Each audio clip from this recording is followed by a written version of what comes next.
Hey up everyone, welcome to the History of Football channel. Tonight I'm going to be doing my second video of my Forgotten Football Grounds series.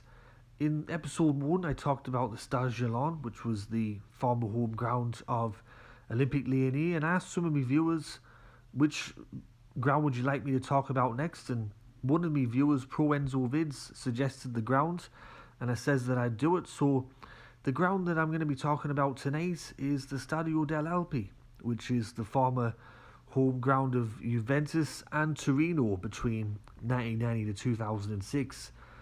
The ground was constructed between 1988 and 1990, and it cost 200 million euros to build. The capacity was 69,041 people, and it was opened on the 31st of May 1990. The first ever match played at the ground was a combined Juventus and Torino side. They beat FC Porto 4-3.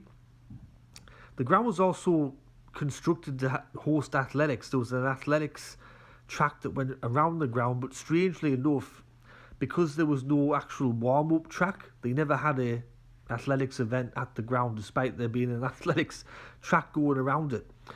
Initially, the ground was pretty unpopular, and that was the case throughout its entire history.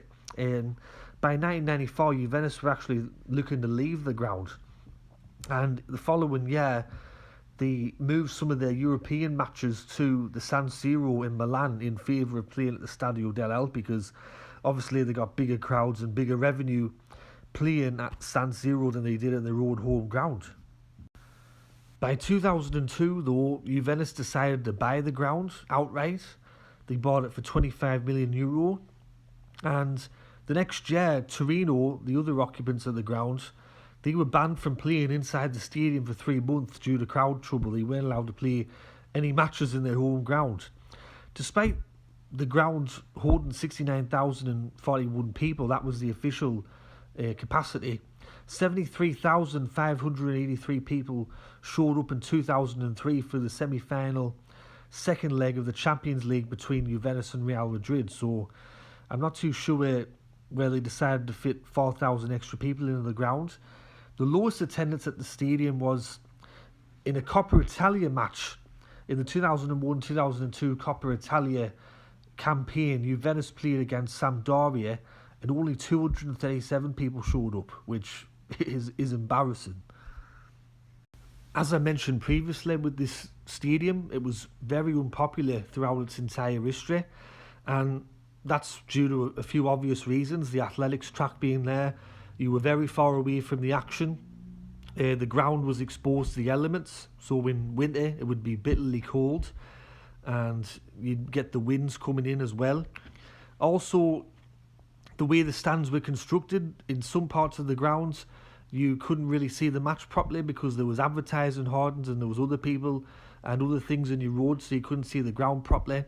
Also, the stadium was located in the outskirts of Turin, which proved unpopular with Juventus and Torino fans because it would have taken some effort to get out to the ground. And both clubs were looking to leave the stadium, and they eventually did. They ended up moving back to the Stadio Olimpico, which is where they both played before they went to Stadio Delle Alpi. For Torino, they've continued to play at the Stadio Olimpico ever since they moved back there. They haven't left. As for Juventus, they played at the Stadio Olimpico for a couple of years, and then they moved over to their brand new state-of-the-art stadium, the Juventus Stadium, which was opened in 2011, and it's been their home ever since. For the Stadio Delle Alpi, both Juventus and Torino stopped playing there in 2006, and the ground was demolished in February of 2009. So it was only a ground for not even 30 years, and it was demolished. That's how unpopular it was. But anyway, that's me video on the Stadio Delle Alpi. What are your memories of the ground, if you have any?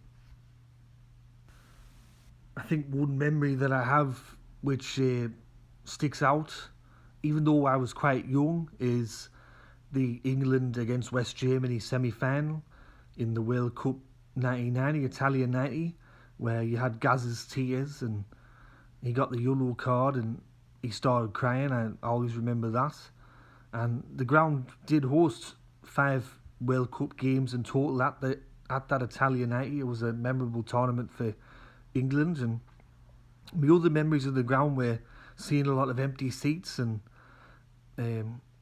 especially with Juventus being such a successful club, the ground was always half full, which was never a good look. So many empty seats, and even for Torino there was even less seats because they weren't particularly successful. But anyway, that's my video on the Stadio Delle Alpi. If you got any memories of the ground or you've been to the ground, let me know in the comment section below. I hope you enjoyed this video. Thanks for tuning in. If you got any suggestions for the next video, let me know. Anyways, this is History of Football. Tatty bye for now.